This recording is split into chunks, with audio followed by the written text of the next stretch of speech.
المغضوب عليهم ولا الضالين رب اغفر لي آمين.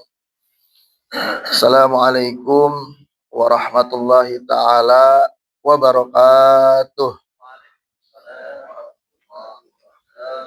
Alhamdulillah, alhamdulillah ala ni'amihil gharra wa alaihi tatra, wassalatu wassalamu ala sayyidina Muhammadin al-makhsusi bijazilil bushra wa ala alihi wa sahbihi adzakra katsira fis sirri wa jahra ma ba'd.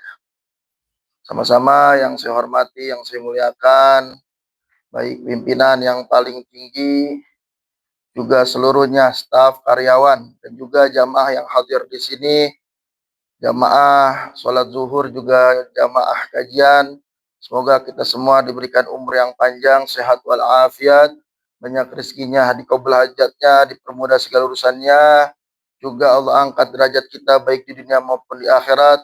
Allah berikan kita kekuatan untuk menjalankan ibadah taat kepada Allah Subhanahu wa taala, wabil khusus di bulan Ramadan, di bulan yang mulia ini. Amin ya rabbal alamin.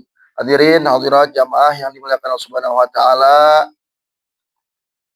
sedikit pada kajian hari ini saya ingin mengutip apa yang ada di kitab Ihya Ulumuddin,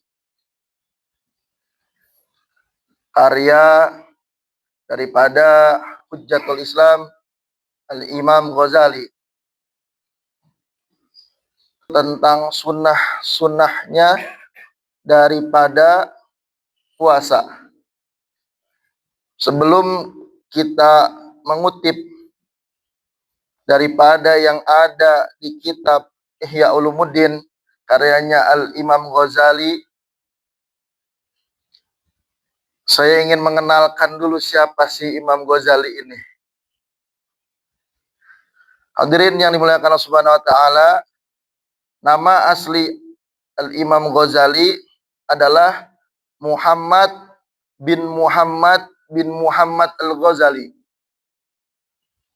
Jadi uniknya nama beliau ini sama dengan nama ayahnya atau bapaknya, juga sama dengan nama kakeknya. Kemudian beliau juga berkunyah yaitu Abu Hamid. Jadi orang Arab ini, bapak-bapak, ibu-ibu hadirin, senang memakai kunyah dan lakob. Kalau kunyah, lakob itu kalau kata kita julukan, gitu ya. Nah, biasanya kalau kunyah ini depannya Abu, Ibnu, Ummu, Bintu, begitu. Kayak Nabi Muhammad SAW berkunyah apa? Abu Qasim, Abdul Qasim. Karena punya anak namanya Qasim. Sama, Imam Ghazali karena punya anak Hamid, dikasih nama berkunyahnya Abu Hamid. Kalau kita punya nama anak namanya, anggap aja Prabowo, begitu. Kita disebutnya Bapak Prabowo, padahal Prabowo itu adalah anak kita, ya kan? Tapi kita disebut bapaknya Prabowo, gitu ya. Nah, misalnya itu mah. Atau lakob. Lakob biasanya suka di akhir pakai al. Nabi Muhammad Al-Amin, ada sahabat namanya As-Siddiq, begitu. Ya, itu sedikit tentang kunyah dan lakob. Ini masyhur, ya kan, banyak digunakan oleh Rasulullah, sahabat, orang-orang Arab dan sebagainya, begitu. Nah, Imam Ghazali ini beliau lahir di kota Tus, Iran, Bapak-bapak. Yang sekarang lagi perang, begitu. Ini ngomong-ngomong, perangnya Iran ngaruh nggak Pak sama BBM ini, begitu. Ini Bapak lebih paham ini, begitu. Ya, ini orang Pertamina, Patra Jasa, gitu ya, lebih paham. Pengaruh nggak Pak? Enggak ya, begitu ya. Mudah-mudahan selesai ya Pak ya, kelar. Pengaruh nggak pernah. Mudah-mudahan di dunia tercipta yang namanya kedamaian. Tidak ada peperangan, begitu. Karena berapa banyak pun ataupun satu pun nyawa itu sangat berharga, tidak sebanding dengan apapun, begitu ya. Gitu. Jadi di kota Tus, Iran. begitu. Kita kan taunya Iran ada Teheran, ada Qom begitu ya. Nah, pusat studi biasanya di Qom begitu. Nah, ini ada TUS begitu. Ya. Beliau lahir pada tahun 450 Hijriah dan wafat pada tahun 505 Hijriah. Jadi umurnya 555 tahun. Dari 450 lahir, wafat 55 tahun. Begitu ya. Kalau daripada panggilan beliau, julukan beliau, kehormatan beliau dipanggil dengan Hujjatul Islam. Gelarnya Hujjatul Islam, pembela agama Islam. Begitu. Ya. Beliau berguru banyak, salah satunya yang terkenal adalah Al-Imam Juwaini, atau kita gelarnya adalah Al-Imam Al-Haramain. Karena imam ini ngajar di dua kota suci, baik di Mekah maupun di Madinah. Itu guru beliau. Nah, itu sekilas tentang beliau, Al-Imam Ghazali. Kemudian tentang kitab Ihya Ulumuddin sendiri, Bapak. Jadi kitab Ihya Ulumuddin ini adalah kitab tasawuf, kitab akhlak. Begitu. Saya akan bahas hadisnya aja, karena di kitab Ihya Ulumuddin ini ada sebanyak 5.600 hadis yang berulang. 5.600 hadis yang berulang. Kalau tidak berulang, hadis yang itu saja ada 3.800 hadis yang tidak berulang. Di banyak hadis isinya ada 5.600. Kemudian kalau dipisah-pisah, oh ternyata ini ada di bab ini, ada di bab ini sama, maka dihitung ada 3.800 hadis. Begitu. Nah, kemudian ada dari 3.800 hadis itu 2.000 hadis terdapat di kitab Sahih Bukhari maupun Muslim. Nah, jadi kalau ada yang bilang Imam Ghazali ini memproduksi hadis palsu, wah ini salah ini. Ya. Karena itu ada 2.000 hadis, dari 3.800 hadis, di 2.000-nya adalah hadis sahih. Ada di kitab baik Bukhari maupun Muslim. Begitu. Nah, tinggal berarti sisa 1.800 hadis. 1.800 hadis ini ada yang dhaif, ada yang maudhu. Begitu, ya. Tapi Imam Ghazali ini adalah salah satu ulama yang membolehkan memakai daripada hadis dhaif. Begitu. Jadi jangan kaget Bapak kalau hadis dhaif boleh dipakai, banyak ulama memakai. Termasuk Imam Bukhari pun Bapak memakai daripada hadis dhaif. Kalau Sahih Bukhari jelas itu isinya sahih semua. Tapi Imam Bukhari menulis kitab hadis yang ada dhaifnya. Itu Adabul Mufrad dan Birrul Walidain. Itu ada dhaifnya. Jadi kita jangan anti Bapak-bapak hadis dhaif. Kalau hadis maudhu jelas satu pun haram kita memakai hadis maudhu, kecuali untuk diteliti, diajarkan, oh ini hadis maudhu nih bunyinya seperti ini salah. Karena nggak boleh mengatasnamakan, bohong mengatasnamakan Nabi. Gitu. Tidak diterima dalilnya, begitu, ya. Tapi kalau hadis dhaif masih tetap hadis, walaupun derajatnya adalah dhaif, tidak sahih, tidak hasan. Karena hadis itu ada 3, ada hasan, ada sahih, ada hasan, ada dhaif. Maudhu bukan hadis, begitu. Karena itu adalah perkataan dusta, ya, yang dinisbatkan kepada Nabi Muhammad SAW. Nabi tidak pernah bicara seperti itu. Ya. Ini perkenalan dulu biar kita ya kan senang, cinta, tertarik terhadap Imam Ghazali dan juga kitabnya Ihya Ulumuddin ini, begitu. Sebelum daripada masuk ke materinya. 1.800 hadis itu diteliti Pak, sama yang namanya Imam Subki. Dari 1800 diteliti sama Imam Subki, itu 928 tidak ditemukan asalnya. Nah, kalau bapak-bapak belajar kitab nanti baca kitab biasa di bawah ada hadis ini ditahqiq namanya, ditaklik, dibikin footnote, catatan kaki. Hadis ini diambil dari Sahih atau ada di Sahih Bukhari ataupun Muslim ataupun di Kutubus Sittah, biasa begitu. Nah, biasanya kadang-kadang ada la asla lah, tidak ada asalnya begitu karena belum ketemu. Dari 1800 tadi kan yang 2000 Sahih, 1800-nya tidak ada di kitab Sahih Bukhari. Nah, dicari sama Imam Subki 928 tidak ketemu asalnya, diteliti. Kemudian diteliti lagi setelah Imam Subki meninggal, zaman selanjutnya itu diteliti sama Imam Iraqi. Kalau bapak-bapak punya kitab Ihya Ulumuddin, rata-rata itu adalah tahqiqnya Imam Iraqi. Gitu. Menurut Imam Iraqi diteliti lagi dari 928 yang tidak ada asalnya, itu 700, berkurang berarti itu ya. 700 yang tidak ada sumbernya. Ya. Mohon maaf, 700 yang sudah ada sumbernya. Tinggal 228 lagi. Kemudian setelah selesai zaman Imam Iraqi, itu diteliti lagi sama Imam Qutlubughah. Sarahnya ini. Sama Imam Qutlubughah, dari 228 tinggal 200 lagi yang belum ketemu sumbernya. Begitu.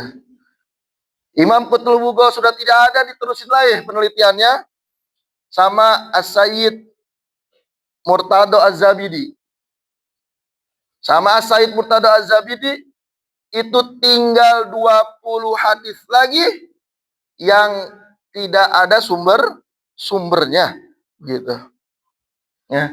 Kemudian diteliti sekarang ada namanya Syekh Anas Asyarfawi, masih hidup ulamanya, bisa dilihat apa namanya di YouTube, di internet ada, di Facebook ada. Syekh Anas Asyarfawi ini meneliti seluruh kitab Ihya Ulumuddin ada sumbernya, kecuali begitu. Ada 7 hadis yang disepakati kepalsuannya. Sedangkan 20 hadis itu masih diperdebatkan. Ada yang bilang palsu, maudhu, ada yang bilang dhaif. Begitu. Tapi yang jelas sepakat itu adalah 7. Dari 5.600 hadis, 3.800 hadis yang tertera. Imam Ghazali nggak sengaja memasukkan atau khilaf, atau bisa jadi kalau kita husnuzon, saat itu beliau mendapatkan dari gurunya yang merasa itu adalah hadis bukan dhaif, bukan maudhu. Begitu. Ada 7, gitu. Ya. Gitu.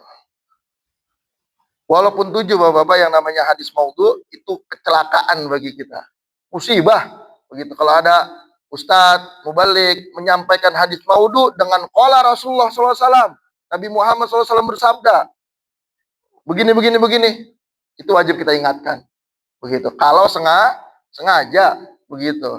Makanya boleh hadis maudhu disampaikan, tapi jangan bilang dari Rasulullah SAW.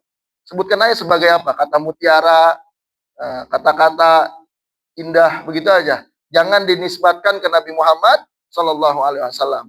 Nah, Imam Ghazali ini tidak sengaja, mungkin karena tadi gurunya dapat dari gurunya bahwa ini hadis, beliau masukkanlah ke kitab. Gitu. Kalau kita secara sengaja tidak boleh bapak hadis maudhu. Nah, perbandingannya begitu ya. Kitab Ihya Ulumuddin dengan yang lain-lainnya. Saya bandingkan dengan Kutubus Sittah, kecuali kitab Sahih Bukhari. Karena jelas kalau Sahih Bukhari Muslim isinya kitab Sahih semua. Begitu ya. Hadisnya hadis sahih semua. Tapi kalau kita bandingkan dengan Musnad Imam Ahmad yang ada 27.688 hadis, itu 38 hadisnya hadis maudhu. Walaupun diperdebatkan, ada yang membela. Nah, ya. Imam Ibnu Hajar membela Musnad Imam Ahmad ini tidak ada maudunya, begitu. Tapi ada doifnya. Doifnya sebanyak 300. 300. Itu Musnad Imam Ahmad itu. Ya. Kenapa? Karena ada ulama yang membolehkan memakai daripada hadis doif. Kemudian kita pada Adabul Mufrad dan Birrul Walidain daripada karangannya Imam Bukhari. Begitu. Wah, ada puluhan hadis doif. Sunan Ibnu Majah yang terdapat 10.770 hadis. Nah, itu ada ulama yang menilai 66-nya hadis maudhu. Hadis palsu. Dan 600 hadis doif. Makanya sebutnya sunan, bukan sahih. Ya kan? Begitu. Sunan Ibnu Majah. Kemudian Sunan Abu Daud ada 5.774 hadis. Duanya maudhu. Tapi banyak yang membela ini dua ini nggak maudhu. Begitu. Kemudian ada 455 hadis doif. Sunan Tirmizi 5.774. Mohon maaf, Imam Tirmizi 3.956. Ada 18 yang maudhu. Ada 400 yang doif. Sunan Nasai ada 5.774. Nah, yang maudhu tidak ada, yang doif 61 doif. Imam Ibnu Taimiyah. Nah, Imam Ibnu Taimiyah, Pak, ngarang menulis kitab Al-Kalimat Thayyib. Al-Kalimat Thayyib. Gitu. Ini yang mengatakan Syekh Albani ini. Tahqiq sama Syekh Albani bahwasanya di kitab Kalimat Thayyib ini ada 8 yang doif syadid. Kemudian ada 61 yang doif. Begitu. Kemudian yang maudhu ada 5. Begitu. Ya, kenapa? Karena ulama dulu masih ada mazhab yang membolehkan memakai hadis doif, tidak jijik terhadap hadis doif, tidak melulu harus hadis sahih, begitu ya. Tapi kalau maudhu jelas, begitu. Ulama sepakat kalau maudhu tidak boleh dipakai. Cuma nanti ada perdebatan ini maudhu apa tidak, termasuknya seperti itu. Nah, itu daripada perkenalan kita yang akan dibahas Imam Ghazali dan hadis-hadisnya, begitu. Karena saya di hadis, Pak, begitu pendidikannya. Hadirin yang dimuliakan Allah Subhanahu wa taala, kita masuk ke materinya, begitu. Qala mu'alif rahimahullah taala wa nafa'ana bihi wa bil mufidarin amin. Kata Imam Ghazali, wa amma sunanu fasitun. Sunnah-sunnahnya puasa ada 6. Takhirus sahur, mengakhirkan daripada sahur.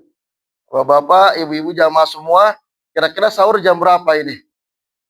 Jam 2, jam 3, atau jam 4? Nah, sunnahnya mengakhirkan sahur. Sahur jangan terlalu dini.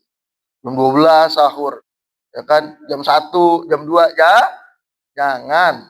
Nah, sunnahnya adalah mengakhirkan. Sekira sekarang itu azan kira-kira jam 4.40 ya, kalau nggak salah. Begitu. Nah, mungkin kita jam 4 lah sudah mulai sahur. Ya, jangan terlalu jauh daripada waktu sahur. Sunnahnya sahur itu diakhirkan dan jangan sampai ditinggalkan. Oh, Nabi Muhammad SAW sangat benci ini. Begitu sama yang meninggalkan sahur. Kenapa? Karena kata Nabi Muhammad SAW, tasaharu fa inna fi sahur barokah. Bersahurlah kalian karena di sahur ada keberkahan. Walaupun dengan seteguk air putih, walaupun dengan sebiji kurma, sahur jangan sampai ditinggalkan. Jangan sampai kita bapak-bapak, ibu-ibu, ya kan, ngomong ke orang atau dengan bangganya kita bicara seperti ini. Semalam saya nggak sahur nih, kuat ini. Begitu, jangan. begitu ya. Jadi paksakan sahur karena ada kabar walaupun dengan seteguk air. Kenapa? Khawatir kalau nggak sahur nanti sakit. Kalau sakit nanti puasanya malah batal. Puasa-puasa selanjutnya batal.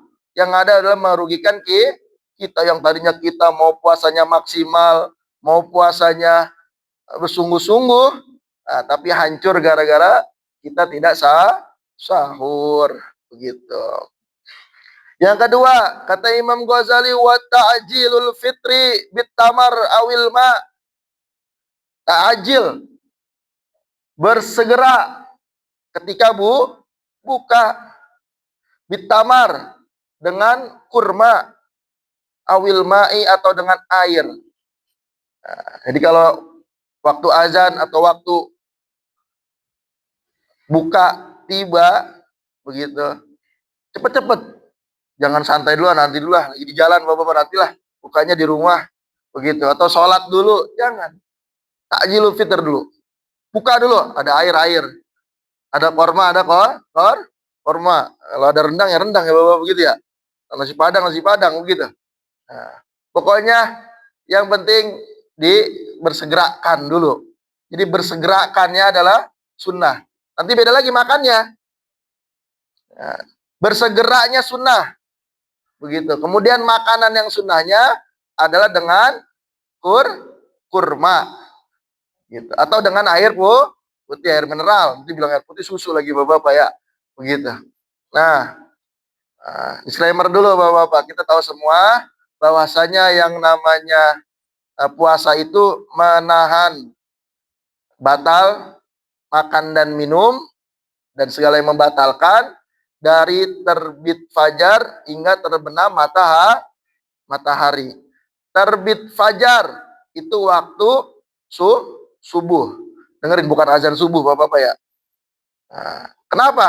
Karena kalau azan kadang orang kecepatan, kadang orang telat. Gitu ya. Kalau azan kan manusia kadang mempersiapkan dulu. Nah, makanya harus punya kita jadwal imsakiyah khusus yang di bulan Ramadan. 1 sampai sekarang bulan Ramadan berapa gitu ya. Kemudian sampai dengan tenggelamnya matahari, yaitu waktu maghrib. Bukan azan maghrib, bukan. Khawatir kalau bilang azan maghrib, antara sholat yang ada azan yang masjid yang azannya kecepatan, orangnya nggak sabar kali gitu muazinnya azan duluan begitu ya. Atau azannya rada belakangan, bapak-bapak nungguin azan dulu. Begitu. Enggak, pokoknya waktu sholat. Oh, waktu maghrib hari ini tanggal 20 Ramadan berapa? Gitu. Itu ya. Jangan terpaku dengan azan karena azan itu bisa telat, bisa lambat, bisa cepat begitu ya. Begitu. Itu. Nah, sunnahnya ketika berbuka adalah disegerakan. Masuk waktu buka, langsung buka. Jangan dinanti-nanti, jangan dientar-entar dulu. Karena di sini ada tulisannya qabla sholati, sebelum sholat. Bapak mentang-mentang masih kuat sholat maghrib dulu, misalnya begitu, nggak dibatalin, langsung sholat maghrib dulu. Enggak, Nabi nggak begitu. Nabi batalkan dulu, baru sholat. Begitu. Nabi nggak sholat maghrib dulu, tapi batalkan dulu, baru sholat. Walaupun Nabi mah menyegerakannya nggak pakai nasi, Pak. Nggak pakai gorengan, enggak. Begitu, nggak pakai nasi padang, nggak pakai kebuli, enggak. Tadi dengan kurma dan air. Kemudian sholat. Begitu. Nah, sunnahnya makanan buka adalah dengan kurma. Nah, itu bagus itu kurma, banyak daripada manfaat dan positifnya. Ya, baik mau menurut kesehatan maupun secara waktu, Pak. Jadi kalau kita makan kurma, bapak-bapak ini makan kurma kan kita kunyah dulu tuh. Belum ditelan kan? Nah, andai kata kita salah baca jam, itu masih ketolong karena masih kunyah itu kurma. Jarang ada orang makan kurma nelen. Kecuali air minum ditelan, begitu ya. Kalau kurma kan digigit dulu, dikunyah dulu, nggak langsung masuk ke tenggorokan. Jadi masuk lidah dulu. Belum batal itu, pas batal pas masuk tenggorokan, begitu. Nah, itu salah satu hikmah daripada kurma. Begitu. Jangan yang keras-keras dulu, Pak, karena lambung kita, ya, dalaman kita, jodoh kita, semua usus kita itu seharian puasa, kalau dimasukin yang keras-keras ya pasti sakit. Yang berat-berat juga sama. Makanya sunnahnya Nabi yaitu pakai kurma dan air putih yang lembut-lembut dulu, begitu ya. Itu yang kedua. Yang ketiga, watar kusiwaki pada zawal, meninggalkan gosok gigi. Siwak itu kalau kita artikan gosok gigi, Pak. Begitu. Ba'da zawal, setelah tergelincirnya matahari atau setelah waktu zuhur. Begitu. Ya. Ditinggalkan, Bapak. Kalau pagi silakan sikat gigi, silakan gosok gigi. Kenapa saya artikan kami para santri kalau misalnya siwak itu mengartikan gosok gigi? Karena yang namanya nyiwak nggak harus dengan kayu arok. Nah, kalau kayu yang suka dipakai itu namanya kayu arok. Ya, afdolnya siwak memang dengan kayu arok. Yang pertama dengan kayu arok, yang kedua dengan pelepah kurma. Tapi bisa dengan kain yang kasar, begitu, ya. Termasuk dengan sikat gigi bisa, karena yang namanya nyiwak itu menyikat gigi, menggosok gigi. Nah, ini beda lagi nanti pembahasannya dengan memakai pasta gigi ya Bapak-Bapak ya, gitu. Dari subuh sampai dengan zuhur boleh yang namanya sikat gigi. Sedangkan daripada zuhur dengan buka atau sore itu makruh menggosok gigi, sunnah meninggalkannya. Nah, kalau kita pakai pasta gigi, Ustaz kan katanya tadi kalau dari pagi sampai zuhur boleh sikat gigi, boleh. Kalau pakai pasta gigi gimana? Itu beda lagi. Pakai pasta gigi silakan, tapi satu, jangan ditelan Bapak-bapak. Nanti taruh ditelan lagi minumnya, airnya.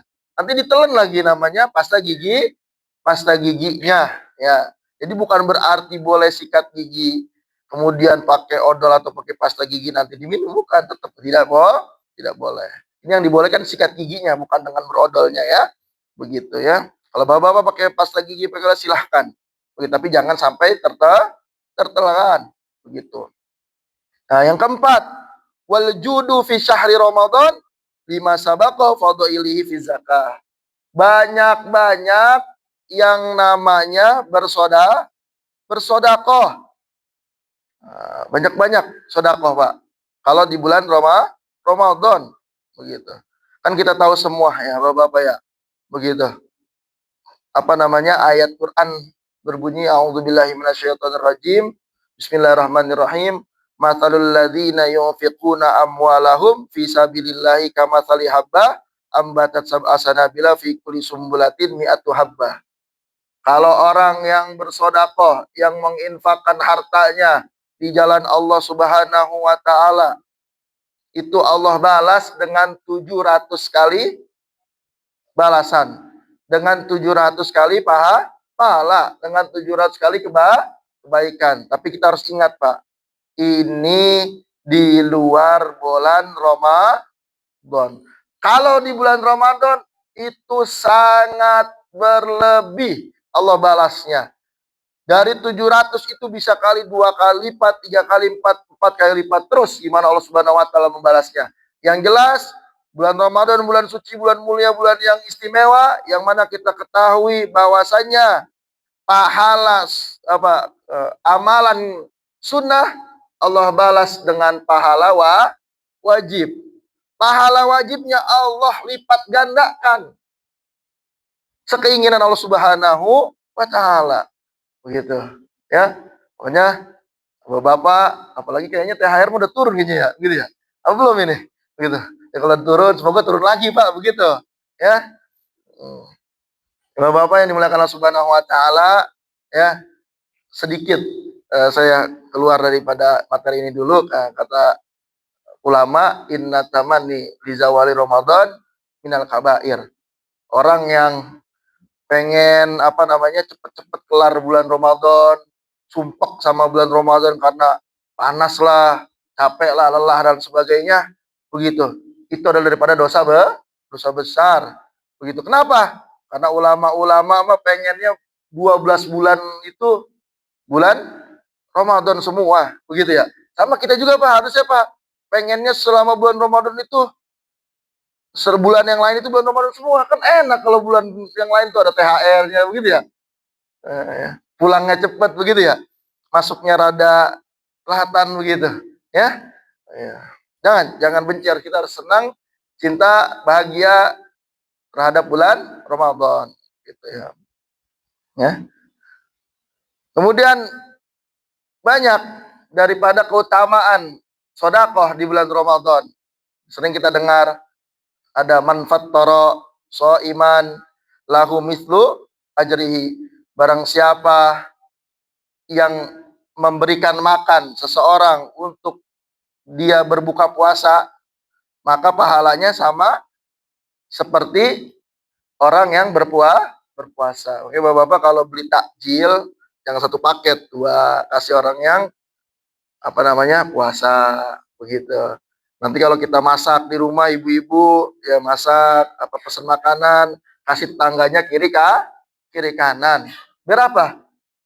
Taruhlah puasa kita pahalanya habis mungkin misalnya karena kita marah atau kita gibah, ya kita gosip, hati-hati bapak ibu-ibu, puasa jauhin daripada gosip. Sebenarnya di luar bulan puasa juga jauhin gosip, tapi terlebih-lebih puasa, jangan sampai kita gibah, rontok semua pahala kita, sayang begitu ya, begitu.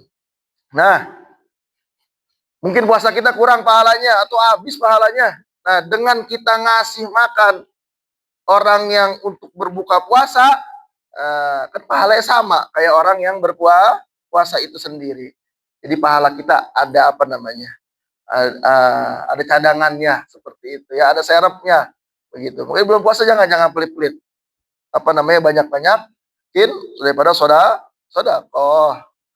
Kemudian yang selanjutnya, yang kelima adalah wa mudarasatul Quran.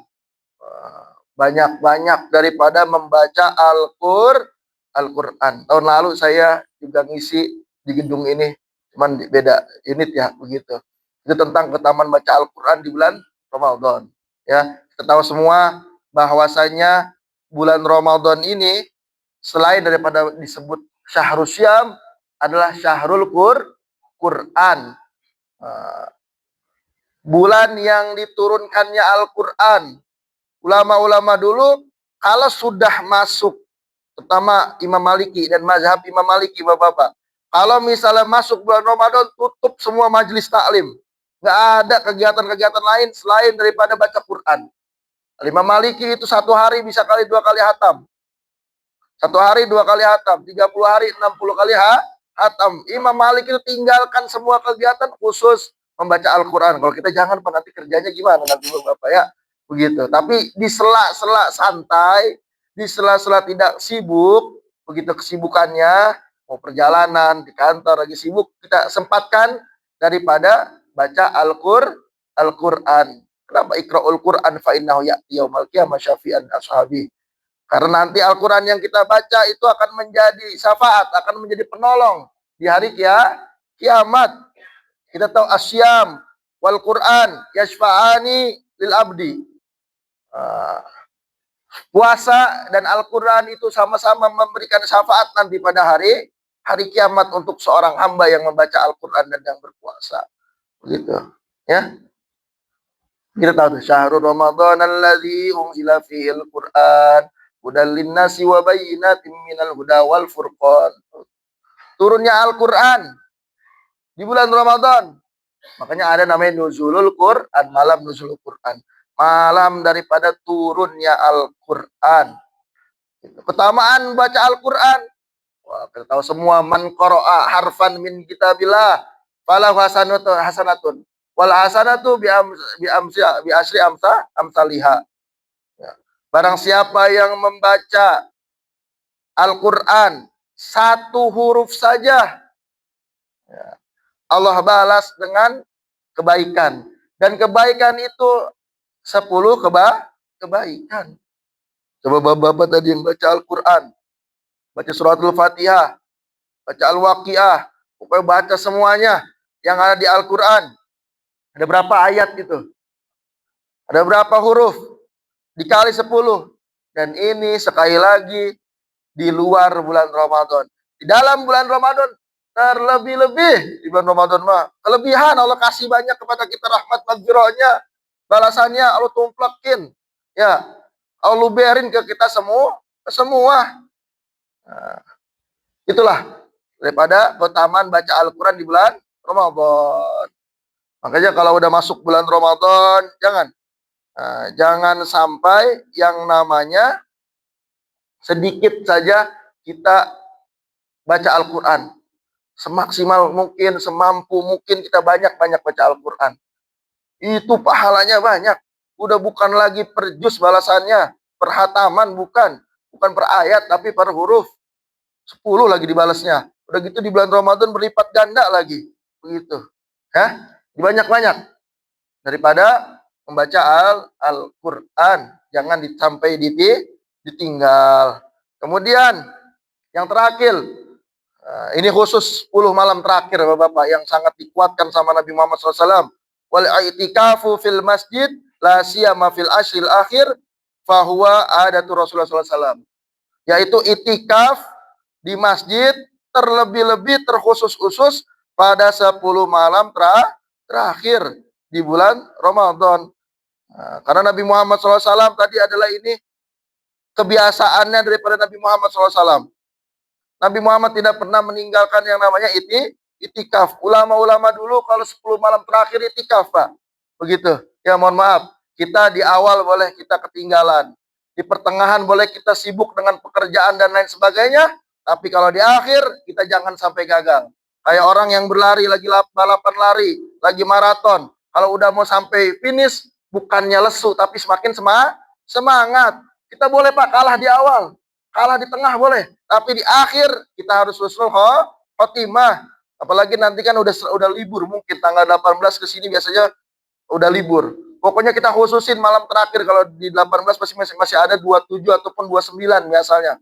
Kita isi itikaf, jangan sampai kalah, jangan sampai ketinggalan, begitu ya.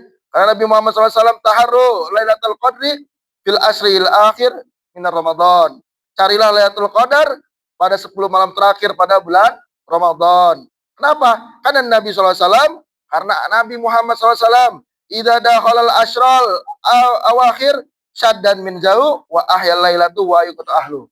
Karena Nabi Muhammad SAW kalau sudah masuk 10 hari terakhir, beliau ikat kencang pinggangnya. Beliau tinggalkan istrinya ketika malam hari, tinggalkan keluarganya, tinggalkan daripada kasurnya untuk menghidupkan malam dan membangunkan istri-istrinya untuk beritikaf di masjid. Itu Nabi Muhammad Shallallahu Alaihi Wasallam di 10 terakhir. Bapak-bapak, tadi selain daripada keutamaan Ramadan yang amalan sunnah dibalas dengan pahala wajib lipat gandakan, ada satu malam Bapak-bapak, di mana malam ini kalau kita ibadah, Allah catat lebih baik daripada 1000 bulan. Namanya malam Qadar atau Lailatul Qadar, yang nggak ada yang tahu siapapun. Itu rahasianya Allah Subhanahu wa Ta'ala.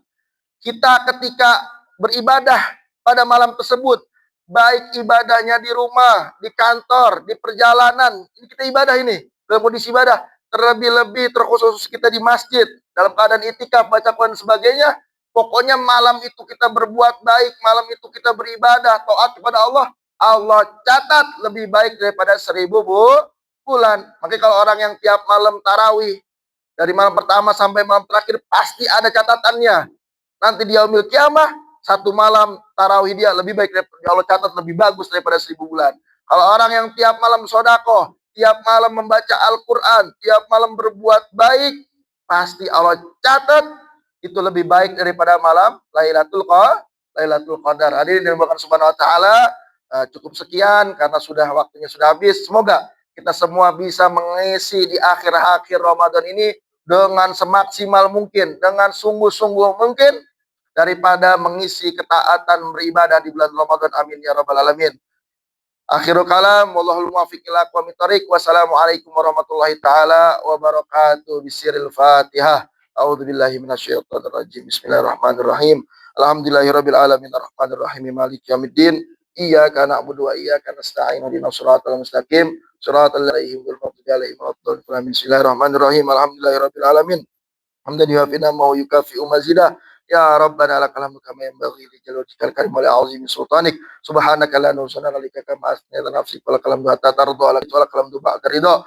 Allahumma shalli wa sallim ala sayyidina Muhammad fil awwalin wa shalli wa sallim ala sayyidina Muhammad fil akhirin wa shalli wa sallim ala sayyidina Muhammadin fi kulli waqtin wa hin wa shalli wa sallim ala sayyidina Muhammadin fil mala'il a'la ila yaumiddin wa shalli wa sallim ala sayyidina wa man alaiha wa anta khairul warithin. Allahumma shalli ala sayyidina Muhammadin tibil qulubi wa dawaiha wa afiyatil abdani wa shifaiha wa nuril absar wa dhiha wa qutil arwah wa ghidha wa sallim. Allahumma inna nas'aluka ridhaka wal jannah wa na'udzubika min sakhatika wa nar ya Allah biha ya Allah biha ya Allah bisul khatimah fi khairin wa lutfin wa afiyah. Allahumma taqabbal minna salatana wa siyamana wa qiyamana wa ruku'ana wa sujudana wa takhushu'ana wa taduru'ana wa ta'amim taksirana ya Allah ya Rahman Rahim.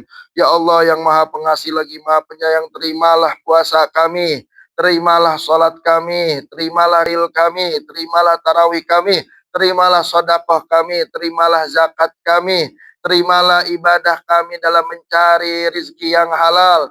Terimalah pekerjaan kami karena ingin menafkahi keluarga kami yang halal ya Allah ya Rahman ya Rahim. Lipat gandakanlah apa yang kami kerjakan pada bulan Ramadan ini yang mulia ya Allah ya Rabbal Alamin.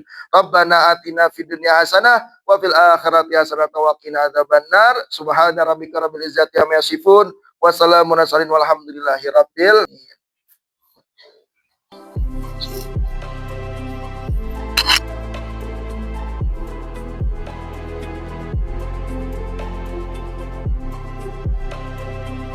Jangan lupa like, share, dan subscribe ya.